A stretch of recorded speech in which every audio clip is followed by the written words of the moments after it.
Next is the nervous system. The neurons are specialized nerve cells that will help you gather information about your environment, interpret information, and react to it. Neurons consist of three main regions: the dendrites, cell body, and axon. Dendrites pass signals to receive on the body cell in electrical impulses. The axon passes those impulses to the other neurons or muscles.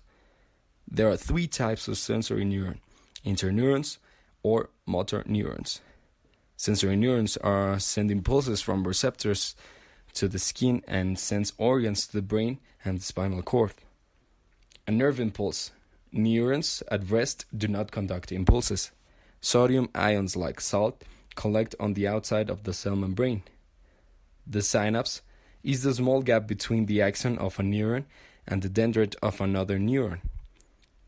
An action potential is carried across the gaps by a neurotransmitter. The brain is like the central computer that controls all the body functions.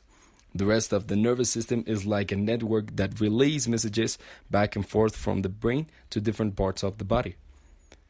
The brain is sometimes called the control center of the entire body, divided into the cerebrum, the cerebellum, and the brainstem.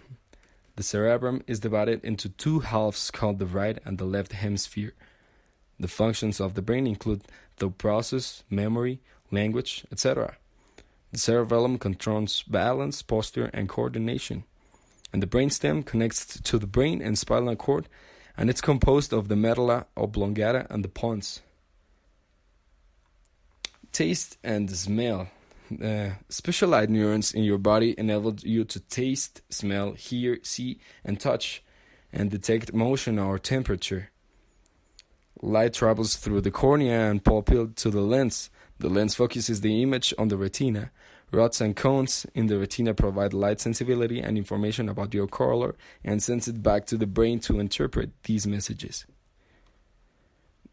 Some disorders are vascular disorders, infections, structural disorders, functional disorders, and degeneration. New technologies. Dr. Chad Bodenbattle and his team of researchers were looking for a patient to test out a system of restoring movement to the hands of a paralyzed patient. We'll stick to it and see what happens.